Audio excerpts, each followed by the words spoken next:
තද හුලං එක්ක පොරබදින ගස්වැල් නතර වෙමින් මෝසම් වැස්ස අනෝරාවකට පෙරළුනේ බලාගෙන ඉන්නකොටමයි. මහ පොළව තනින් තන හේදිලා ගිහින් කඩාගෙන වැටෙන පස් කන්දක් වගේ මගේ හිතත් ගැස්සි ගැස්සි ඔට්ටු අල්ලලා කඳුළු ගුලියක් ඇස්වලින් පිටපැන්නේ නහරවැල් පවා උණු කරගෙන. අතීතය කියන්නේ කර්මයක් නම් මං තාමත් ඒ කරුමේ ගෙවල නිමාවක් නැතුව ඒ මත්තෙම හිත හීරිලා යන දේවල් වලින් පාඩු දරාගෙන තෙරක් නොපෙනෙන අනාගතයකට තවත් කරුම වර්තමානයක් ගෙවමින් අතීතයක් බිහි කරමින් හුල්ල ඉන්නවා. තැන් වල ගිහින් වදාගත්තා නම් උඹම ඒවට උත්තර හොයාගනින්. වේලෙන්න ලුණු දාලා පාරන තුවාලයක් වගේ අම්මත් කියවන්නේ අනක් ගුණක් නැතුව. නොදැන සිදුවිච්ච දෙයක් නෙවෙයි. දැනම මගේ පරිස්සමක් නැතුව බඩට දරු පැටියෙක් ආවේ අසම්මත කතාවක් ලෝකෙටම කියාපාන්න වගේ. රටවල් වලට ගිහින් ඉන්න බෑ මදන විසේ ඔකුන්ට. දකින උන් එහෙම කියන්න ගත්තේ ඇතුළාන්තේ නොදැන. මේ ලෝකේ ජීවත් වෙන හැම මිනිහෙකුගේම හෘද සාක්ෂියට අනුව තමන්ට තමුන් හරි පිළිගන්න අකමැති වුණත් ඒක තමයි ඇත්ත. බට මොන අමාරුවකටද යකෝ තම්බිත් එක්ක නටන්න ගියේ? අයියා කම්මුල රත් වෙන්න ගැහුවේ බඩදරු අම්මා කෙනෙක් කියලා අමතක කරලා වගේ. අනාචාරය වුණත් මමත් අම්මා කෙනෙක් වෙන්න ඉන්නේ කියලා හිතට දැනුනේ ඒ රත් වෙච්ච කම්මුල් පාරෙන් උණු කඳුළු වැටෙද්දි. අඬපන්. තව අඬපන්. අපිට පාර යන්න බැරි කරලා අඬපිය උඹ. කලන්ති ගතියක් ඇවිත් එහෙම්මම බිම වාඩි වෙද්දි මට බොද වෙලා ගිය ඇස් මැදින් මැවිලා පෙනුනේ හැමදේම. අවුරුදු 5-6කට කලින් ඩුබායි ගියේ අඳුරන කෙනෙකුගේ මාර්ගයෙන්. හීන නොතිබුණා නෙවෙයි ලස්සනට ජීවත් වෙන්න. ඒත් හීනයක් විදිහට තියනකන් ලස්සනයි කියලා හිතුනේ හීන හැබෑ කරගන්න මං වින්ද දුකත් එක්ක. කෙල්ලෙක් විදිහට ජීවිතේට කරගත්ත ලොකුම හෙනේ කරගත්තේ උසස් පෙළ ඉවර වෙද්දිම වගේ. ඒ මෝඩකමට ඇති වුණු සම්බන්ධයක් දුරදිග ගිහින් ජීවිතේ වටිනාකමත් ලන්සු නැතුවම එයාට දුන්නට පස්සේ ජීවිතේක පරිච්ඡේදයක් එහෙමම නිමා වුණේ හීන කඳ පිටින් නාය යන්නේ දැරලා. හිතක් නැති එකයක් වගේ ආදරේ කියන දෙයට රැවටිලා වරද්දගත්තු ලෝකේ පළවෙනි කෙනා මට වගේ ගෙදරින් ගමෙන් ආපු අපස්නාම අහන්න හයියක් නැතුව හිත දැඩි කරන් ඩුබායි ආවේ නාය ගියපු හීනවලට ආයෙමත් වැටබඳින්න පාර හොයාගෙන. නිදහසේ රස්සාව කරන්න පුළුවන් විදිහට රැකියාවක් ලැබුණත් මට තිබුණේ උදේ ඉඳන් රෑ වෙනකන් හිටගෙන ඉන්න. කකුල් බෙරකොට වෙනකන් ඉදිමිලා තිබුණ දවස් තිබුණා. ඒත් ජීවිතේ එක මන්තිරුවක් ලස්සනට හදාගෙන යන්න මට ඒ දුකක් උනේ නෑ. ඔයා හරි ලස්සනයි. එක දවසක කඩවසම් පිරිමියෙක් ඇවිත් එහෙම කිව්වහම මගේ හිත ආයෙමත් ගැස්මකින් පිරුණා. ඔහුට පිළිතුරු නොදී මගේ දේවල් කරන්න ගියත් හිත ආපස්සට ගිහින් ඔහුව හොයන්න වෙහෙස වුණා. සතියකට පස්සේ දැනගත්තේ ඔහු ලෙබනන් ජාතිකයෙක් බව. හිමීට කාන්දු වෙන දිය බින්දුවක් වගේ ඔහු මාත් සමග හිතවත් වුණා. ඔහු වැඩියෙන් ආස කරේ මගේ කළු පාට ඇස් දෙකට වගේම කළු පාට කොණ්ඩෙටයි කැපී පෙනෙන තලෙළු හැමටයි. මොන හේතුවද මන්දා ඔහු හැමතිස්සෙම මාව අගය කරා. ඒ අගය කිරීම මැද ක්‍රමයෙන් මං ඔහු වෙතම නැඹුරු වුණා. එහි අවසන් ප්‍රතිඵලය වුණේ ඔහු මගේ නවාතැනටත් පැමිණීම පමණක්ම නෙවෙයි.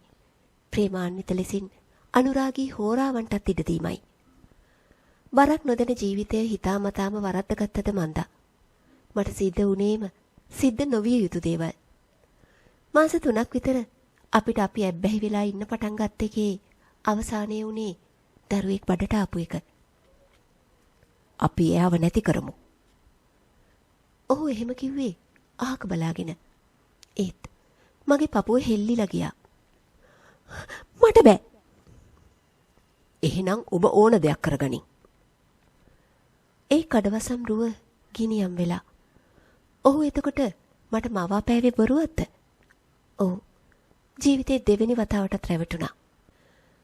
දෛවයේ නෙවෙයි මේ. මගේම වරදින් උවමනාවක් නැතිකමෙන් කරගත්ත වැරදි. බඩ ඉස්සරහට එන්න කලින් ලංකාවට ඵලයක්. නැත්තම් කරදරයි උඹට. යාළුවෙක් එහෙම කිව්වහම අතේ තිබුණ සොච්චම අරන් ගෙදර එන්න ආවේ කඳු පිටින් නාය ගියපු හීන කන්ද එහෙමම යන්න ඇරලා. ජීවිතේ දැක්කෙත් නෑ. කසාදයක් පැන්දෙත් නෑ. දික්කසාද වුනෙත් නෑ. ඒත් මං කාලකන්ණි ගෑණියෙක් වෙලා. හිතින් මෙරි මෙරි ගෙදරට ඇවිත් අම්මට විස්තරේ කිව්වේ අඬ අඬ.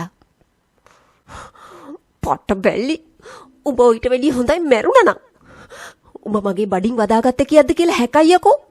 දුක් නොදකින්. ලෝකේ අහන්න ඕන හැමදේම ඇහුවේ කන් අගුල් වැටෙන්න. උඹට ඕන දිහක ඵලයක්. හැබැයි මෙහෙ බෑ. අම්මා ආයිමත් කියනව ඇහුනේ තිගැස්මකින් වගේ ඔළුව කැක්කුමක් හැදෙති. අනේ අම්මා මං හිට යන්නම් අම්මා. කොහේ හරි යන්නම්. අදට ඉන්න දෙන්න. හිට කපුට කෑ ගහන්න කලින් උඹ මේ ගෙදරින් එළියට යන්න ඕන. අයියා එහෙම කිව්වේ දැඩි විදිහට. උඹ මට වැඩි නෑ රත්තරන් පුතේ. මගේ කුස අතගාගෙන හිතින් එහෙම කිව්වේ නූපන් කලලය මගේ එකම බලාපොරොත්තුව හින්දා. කෙල්ලෙක් හරි කොල්ලෙක් හරි ඉපදෙයිනේ. මට වැරදුනේ විහිං. ඒත් එයා හොඳට හදා ගන්නවා මම. එළියේ පුටුවකට වෙලා රෑ පහන් කරපු මම ගෙදරින් එළියට ආයිමත් බැස්සේ මට වැරදුණු බව ඇත්ත. හැබැයි හදාගෙන මිසක් මේකේ පස් පා ගන්න නෑ කියලා මටම පොරොන්දුවක් දීලා. මට ඔයා ඉන්නවනේ. කුස අත ගාන ගමන් එයා එක්ක කතා කර කර පරිස්සමෙන් අඩිය තියලා ඇවිත්තා. පාන්දර ඇරලා තිබුණු කඩේකින් කිරි තේ එකක් බිව්වේ ඊයේ ඉඳන් හරියට කෑමක් නැති හින්දා. මට නැතත් මගේ දරුවා කන්න ඕන. ප්‍රශ්න ඉදිරියේ ශක්තිමත් වෙන්න ආපු එකම හයිය දරුවා වෙති මට බලාපොරොත්තුවක සේයාවක් හිතේ මැවුණා. මොන ජාතිකයෙක් හරි එයා ඉන්නේ මගේ කුස ඇතුලේ. එයා ලෝකෙම පිළිගන්න තැනකට අරන් යනවා මම. නූපන් කලලයත් එක්ක හීන 1000ක් පොදි බෙදන් පාරක් ගානේ ගිහින් ඉන්න කියලා කාමරයක් හොයාගත්තේ හැන්දෑවේ 4ත් පහ වුණාට පස්සේ. කඩෙන් කෑම එකක් අරන් කාගෙන ගියේ බඩගින්න වැඩි කමට. රට ඉන්නකොට ඉතුරු කරගත්ත සල්ලි ටික ඇති වෙයි දරුවා හම්බ වෙනකන් ඉන්න. ඒක හිතට පුදුමාකාර සැනසීමක්. ඔයා අම්මි වගේ වෙන්න එපම්. ඒ වෙහෙස කර රාත්‍රියේ ඇඟපත හොදගෙන එහෙමම නිදාගත්තේ දරුවට විවේකයක් අවශ්‍ය නිසා. සමාජයෙන් මට මුණ ගැහෙන වැඩිහිටි අයගෙන් නොදන්නා දේවල් අහගෙන දරුවා වෙනුවෙන් ජීවත් වුණේ හිතේ දුක සම්පූර්ණයෙන්ම අයින් කරලා. කාලයත් එක්කම දරුවා ලැබෙන දින ආසන්න වුණාම පුද්ගලික රෝහලකට ඇතුළුනේ දරුවට තාත්තෙක් නැති හින්දා. යටිබඩ තුනටිය එක කැඩිලා යන තරමේ වේදනාවක් එකවර නැගෙති මට කෑ ගැස්සුණා අම්මේ කියලා. එතනින් ක්‍රියාත්මක වුණු හැමෝම කාර්යබහුල වුණත් මගේ වේදනාව ගන්න කාටවත් බැරි වුණා. ඇස් වලින් කඳුළු බුරුදු පිටින් වැටෙති පුංචි එකෙක් අඬන වැහෙනකොට කඳුළු වියකිලා හිනාවක් මත වුණා. ලස්සන රෝස මලක්. හිතියක් එහෙම කියලා මගේ මැණික පපුවට තිබ්බා. ඒ කඩවසම් රුව හා සමානම පුංචි එකී හිටියා. මේ ලෝකේ ලැබුණු නිന്ദා අපහාස සියල්ල දරාගෙන පොඩි එකීට ජීවිතයක් දුන්නා මම. නූපන් කලලේ විනාශ කරා නම් අද කොහෙද මේ රෝස මල? දවස් කීපයක් මල් කැකුලත් එක්ක රෝහලේ හිටපු මම නැවත කාමරයට ආවේ මැණික් කැටයක් ගේනවා වගේ පරිස්සමින්. අනේ ඇස් වහවදී නංගියේ කෙල්ලට. ගේ අයිතිකාර අක්කා නිතරම කිව්වේ අසාමාන්‍ය ලස්සනකින් ඉන්න මගේ මැණික දිහා බලාගෙන. hina වෙලා උත්තර දුන්නත් මට ඊළඟට තිබුණු ප්‍රශ්නේ දරුවා එක්ක ජීවත් වෙන එක.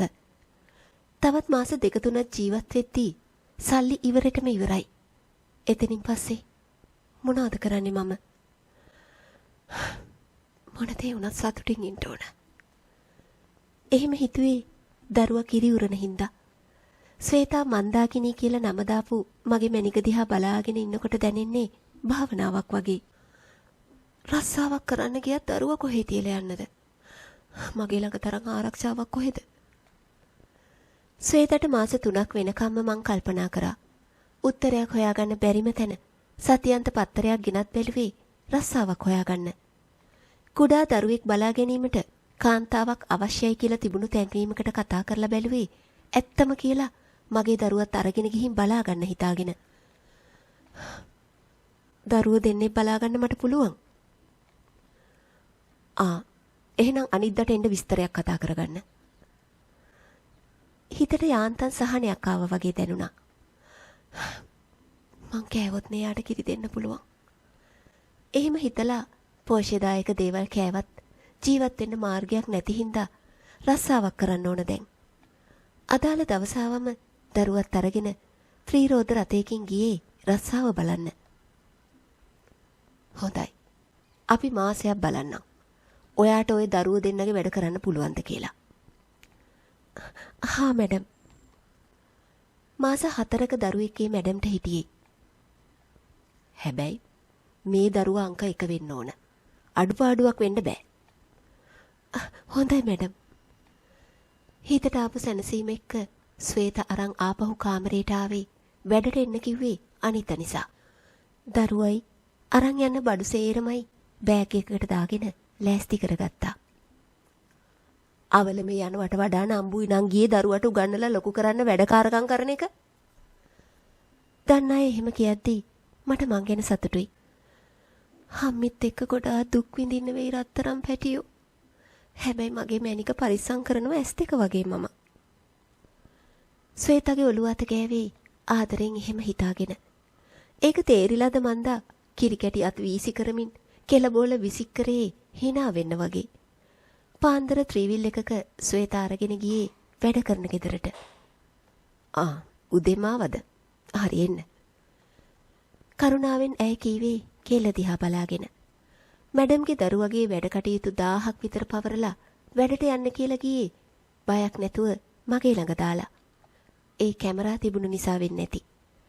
ගෙදර වැඩ කරන්න කෙනෙක් හිටියත් එයා වැඩි කතා බහක් නැහැ. මාස 4ක ගෑනු දරුවෙකුත් මගේ දරුවවත් අත් දෙකේ තියාගෙන නලවගත්තේ අමාරුවෙන්. දෙන්නම අඬන්නේ එකට. අත් දෙක යන්ත්‍රානුසාරයෙන් වගේ ක්‍රියාත්මකයි.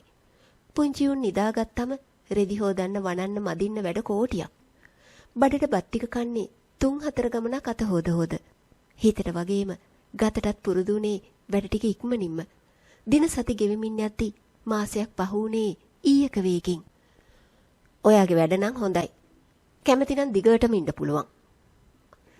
අනේ පින් සිද්ධ වෙනවා මැඩම්. අත් දෙක එකතු කරලා වැන්දේ මගේ දරු පැටියට අනතුරක් නොවි රැක බලා ගන්න පුළුවන් වෙයි මට. වෙන රස්සාවක් කරන්න ගියත් කොහේ තියලා යන්නද? වරද්ද ගත්ත තමයි ජීවිතේ. ඒත් ආපහු හදාගන්න තරම් හයියක් දුන්නේ ශ්වේතා. ඉතින් එයාව පණ වගේ රැක ගන්න ඕන. මට උනා වගේ නොවි සමාජ දැනුම දෙන්න ඕනේ යාට. හිතේ හීන ආයමත් කෝටියක් මැවෙtti. හීන කඳු නාය ගියපු පාරවල් වල තිබුණු හොදා පාළුව නැතුව යන්න ගියේ ටික දවසයි. ශ්වේතා, ඇයි මගේ ප්‍රාණය? අතින් අතට ගොස් මග වැරදෙන්න තිබූ ජීවිතේ නතර කර දුන් ඇයි මගේ සුරංගනාවි.